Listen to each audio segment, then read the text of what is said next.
This is the way the world ends. This is the way the world ends. This is the way the world ends.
I had written Donnie Darko, and I was shopping it all over town, and I was trying to get financing. We were running into all of these hurdles. We were getting every meeting in town. I got to meet with every famous producer, and I got all this attention for the script for Donnie Darko, and I met all these famous, fancy people, but no one would really give us a chance to make it, and they wouldn't take me seriously as a director. So I just started writing a bunch of other screenplays thinking that Donnie Darko would be a writing sample, and I just needed to just open the floodgates and just write a bunch of new scripts. And I wrote a script called Bessie about a genetically engineered, upright, walking, psychotic cow. And then I started writing Southland Tales. Richard just writes and writes and writes and writes and writes, and it's wonderful what comes out of his brain. And I think half of what makes him spectacular is he has a really good sense of what his scripts are doing halfway, and halfway he knows really what makes movies sort of work, and halfway he writes from his brainstem. Southland Tales began as kind of a big caper film about a bunch of desperate people in Los Angeles. It was like a comedy troupe who kidnap a famous movie star to try and extort money, and then they all turn on each other, and somehow it ends up with like the Hindenburg exploding over downtown LA. And the first script I got didn't have urban pacification units in it, didn't have US ident. That version of the script is really a madcap, mad world satire caper of Los Angeles. The first draft kind of came out really quick, and it was me being really stressed out and feeling a lot of anxiety that I had this script that everyone loved, but no one would let me direct in Donnie Darko, and thinking, okay, I've just got to keep writing more stuff. I think when I feel a lot of anxiety, I write comedic material. It's sort of the way you sort of you use your own screenwriting as your own therapy. Writing should be therapeutic for ideally that's what it's supposed to be. Writing should be therapy. How the fuck am I supposed to blackmail some movie star if I can't get his fucking representation on the phone? These Hollywood managers, they think their shit don't smell. Let me tell you something, Terry. When the shit hits the fan, it all smells the same. Fuck yeah, it does!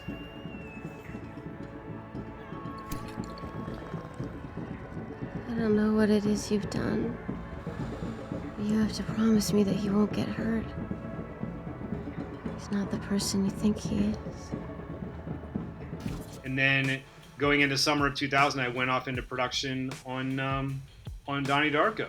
After we came back from Sundance, and Donnie Darko was not well received. No one wanted to buy it. And I was really, really stressed out, and I thought my career was over before it had just begun. And then I really dug in and focused even more on Southland Tales.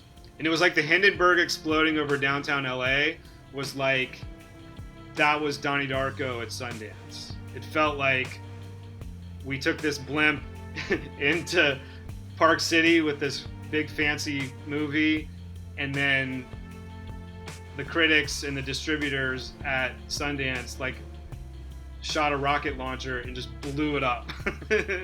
And we were like the Hindenburg of Sundance 2001. By the time it came around to actually filming it, two things happened. The world changed in some ways, and Richard really felt that he needed to write for that and what was happening. And it became much more of controlled insanity, the script. Really, it was after 9/11. It happened right before Donnie Darko got its theatrical release, is when that inspired me to really go back to this sort of caper story and inject a whole new Philip K. Dick science fiction element to it to elevate the whole thing to a much higher level in my mind that felt was much more exciting to me. I just felt like we had entered into this terrifying new world after 9/11, and I felt like that the script just wasn't substantial enough.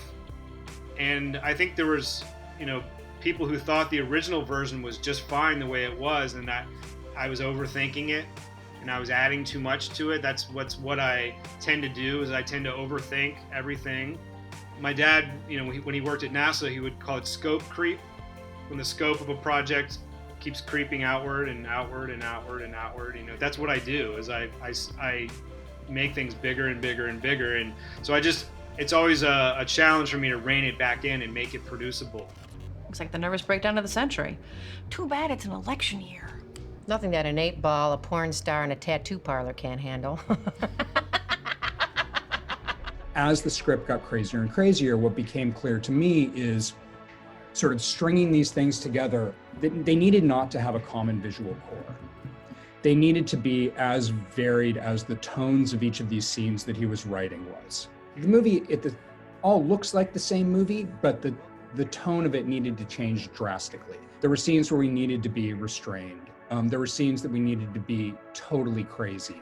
You had to get that visual exuberance that was involved in the scripts and the plotting and the actors and even the acting style, which changed from scene to scene to scene to scene.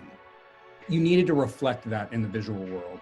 And then but you also it's still a madcap caper comedy. Making the story more intricate and building a bigger world, this alternate future of 2008, we were approaching the election of 2004, and then when George Bush was reelected, and the Iraq War was just building, and the Patriot Act, and just the Bush Doctrine, and Dick Cheney, and everything that was happening, it was just accelerating all this post 9/11 anxiety. And so I just kept adding more of that anxiety into the script and sort of expanding upon the world and building the world out, and just taking more of a Philip K. Dick approach to it, because it just felt like, they gave me the director's cut on Donnie Darko, and that movie got a whole new second wind for being released in the UK, and it was considered now like a cult hit. They weren't calling Donnie Darko a flop anymore. It was now being called like a cult success. So I had this currency to kind of push the envelope, and I figured if I'm gonna do Southland Tales, it just needs to be like something really substantial given what's happening in the world. So I just started layering in all this science fiction and just a lot more world building.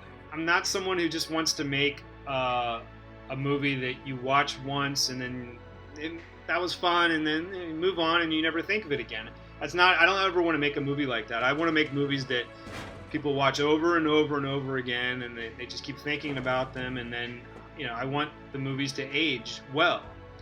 And so that's not an easy path to take, but I've never really gone the easy route with anything I've done. Whatever happens next is through no fault of your own.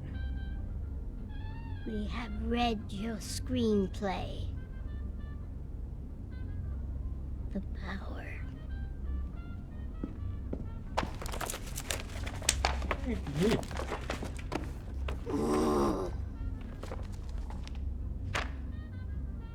How did you get a copy of my screenplay? Don't look so scared, Mr. Centauros. The future. is just like you imagine. It was a challenge because it was this really just this bonkers movie, and it was a lot to take in. Did I just see two cars pork each other? Indeed. That was disgusting. We found a really interested partner in Kendall Morgan. Her half-brother Bo Hyde had a company called Cherry Road Films, and they were really intrigued by it and what I was doing. And I think Kendall saw the ambition of what I was trying to do. She brought in Matt Rhodes, who was able to put together a financing structure for it. You know, I was an independent producer, and I had been working with Cherry Road and discussing a lot of their projects and what they were doing, and we had the same agent. And in that process, they had shared with me the script of Southland Tales, and I had read it, and all it did for me was spark a lot of questions. There was definitely excitement about the script, and probably a little bit of nervousness from everyone that I was making it too complex, and I continued to layer in new things. And I think as the drafts kept evolving, people were just getting probably a little overwhelmed with what I was doing. And then I started talking about doing graphic novel prequels, which was like no one was doing that back then, you know. That was not a common thing. So again, the scope just kept getting bigger and bigger and bigger, and I think that people were just like kind of like nervously going along for the ride. You know, initially the script was was very grounded, and then he really added in all the third dimension, and you know, it added some sci-fi elements to it, and added all these, you know, significant creative ideas, but it didn't change the core of what the movie was. It just added to it. That to me was really exciting, watching the journey of seeing, you know, the script really grow from what I had initially read into the process of what we initially shot. Why are you asking me questions? I just want to talk about my movie. Okay, let's talk about your phone.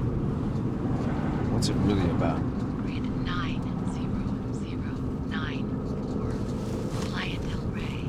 It all hinges on a top secret experiment. Young couple comes home from the hospital with their newborn baby. A week goes by and the baby still hasn't produced a bowel movement. Maybe the baby's just constipated. No.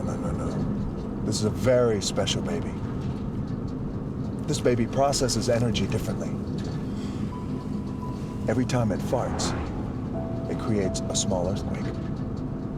The prophecy of Jericho Kane says that there will be one final thermonuclear baby fart, which will then trigger the apocalypse. I got Sean William Scott attached to play the Taverner twins, and I think even discussing with him at the end, there wasn't a good resolution for the twins at the end of the early version of the script. They just kind of met up downtown, and then Martin Kefauver fired off the rocket launcher and the Hindenburg exploded, and then the twins are just staring at the Hindenburg, and it just didn't feel substantial enough. It didn't feel like enough of a resolution to the twins. And so I remember having a conversation with Sean as I was working on the script, and I'm like, what if they're the same person?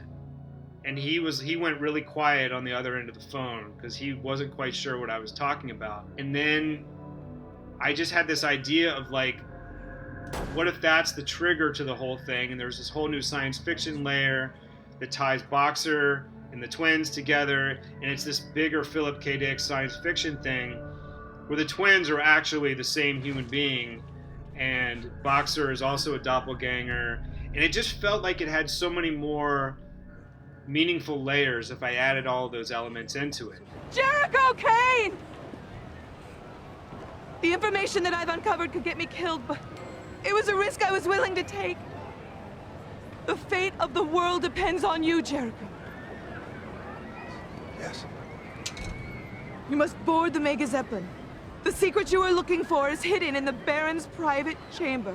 And so with that, you know, with the time rift and the doppelgangers, you know, then came in US Ident, the the government surveillance. And again, I'm layering in politics and science fiction and religion, and I'm elevating it more to a Philip K. Dick sort of state of storytelling. And I'm just really excited by all of that, and that's what I want to be doing. And my mind is going and on, and I think the actors are sort of just like, okay, and I think the producers were sort of like, okay. The most challenging thing about it, and probably the thing that I'm most proud of, is how complex, challenging the financing was for the movie. Cherry Road was putting in a certain amount of equity, but we needed to find the rest of the money. At the time, one of the most complex financed independent movies of its time. Universal International, that were buying select territories for the movie, and the territories they didn't buy were available to be bought by a company called Wild Bunch that came in for some money. We were using Comerica Bank for the banking.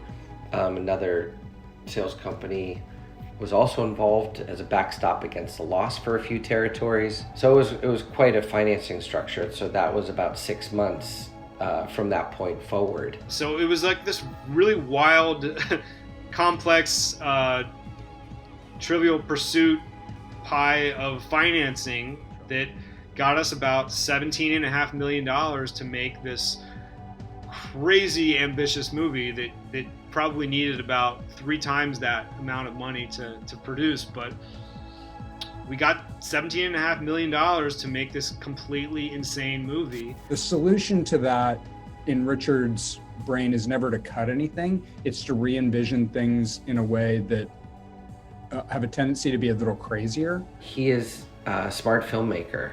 At the time when we were putting the movie together, it wasn't really a big disconnect between the creative and financial. I think Richard's got a really particular vision, and yeah, it could grow and change, but he also is very cognizant of what works and what doesn't work, and super collaborative in that respect. And then we got Dwayne Johnson, and Dwayne he trusted me, and when he signed on, we had a green light, essentially. Then we were off to the races.